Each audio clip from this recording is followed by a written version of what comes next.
Welcome to this channel. Here we are going to talk about our Holy Bible. Let's go to history.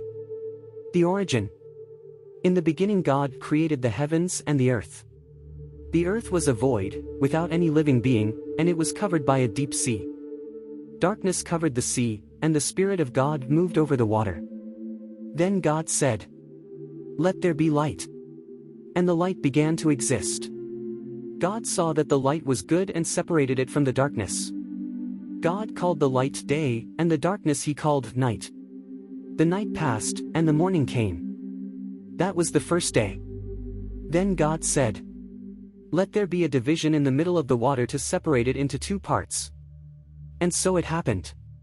God made a division that separated the water into two parts. One part was on the bottom side of the division, and the other part was on the top side. In this division God put the name of heaven. The night passed, and the morning came. That was the second day. Then God said, "May the water that is under the sky gather in one place so that the dry land appears." And so it happened. God called the dry land earth, and the waters that had gathered he called the name seas. And God saw that what he had done was good. Then he said, "May the earth produce all kinds of vegetables, that is, plants that bear seeds and trees that bear fruit." And so it happened. The earth produced all kinds of vegetables, plants that bear seeds and trees that bear fruit. And God saw that what he had done was good. The night passed, and the morning came. That was the third day. Then God said, "Let there be lights in the sky to separate the day from the night and to mark the days, years, and seasons. These lights will shine in the sky to illuminate the earth."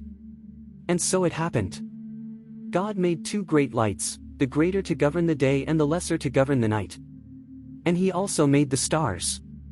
God set these lights in the sky to give light on the earth, to govern the day and the night, and to separate light from darkness.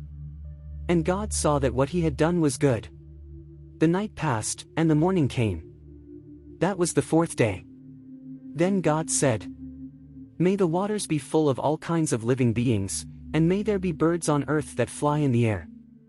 So God created the great monsters of the sea, and all kinds of living creatures that move in large numbers in the waters, and he also created all kinds of birds.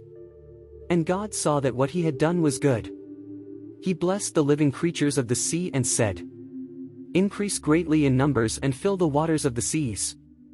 And may the birds multiply on the earth." The night passed, and the morning came. That was the fifth day. Then God said, "May the earth produce all kinds of animals, domestic, wild, and those that drag on the ground, each according to its kind." And so it happened.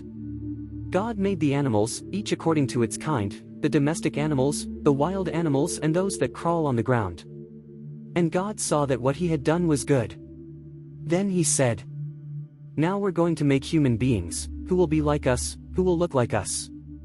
They will have power over the fish, over the birds, over the domestic and wild animals, and over the animals that crawl along the ground." So God created human beings. He created them like God. He created them male and female and blessed them, saying, "Have lots and lots of children, spread over all the earth and dominate it. And have power over the fish in the sea, over the birds that fly in the air, and over the animals that crawl along the ground. For you to eat I give you every plant that bears seed and every tree that bears fruit. But for all the wild animals, for the birds and for the animals that crawl along the ground, I feed grass and greens." And so it happened. And God saw that everything he had made was very good. The night passed, and the morning came. That was the sixth day. Thus ended the creation of heaven and earth and all that is in them. On the seventh day God finished making all things and rested from all the work he had done. Then he blessed the seventh day and set it apart as a holy day, for on that day he finished doing all things and rested. And that's how heaven and earth were created. When the Lord God made heaven and earth, neither grass nor plants had sprouted, for the Lord had not yet sent rain, and there was no one to cultivate the earth. But from the earth came a stream of water that watered the ground. So, from the dust of the earth, the Lord formed the human being. The Lord breathed into his nose the breath of life, and he became a living being. If you liked this video, don't forget to leave your like.